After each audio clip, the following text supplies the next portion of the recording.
May kilala ka bang driver na walang ingat sa pagmamaneho? Yung kung misay tinatawag ng kamote driver? Kung ganun, delikado siyang dumaan sa North Yungas Road. Mas kilala sa tawag na Death Road sa Bolivia. Nabinansagang pinakamapanganib na daan sa buong mundo noong 1995.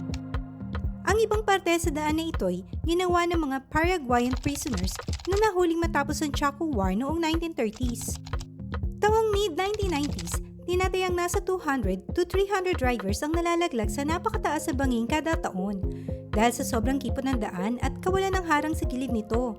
Isama na rin ang mabato at maputik na daan dahil sa madalas na pagulan dito. July 1983, isang bus ang nahulog sa bangin nito na ikinamatay na mahigit sa 100 pasahero.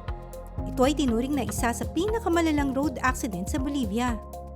Ngunit sa ngayon, ang daan na ito ay naging pamoso na sa mga turista at mountain bikers.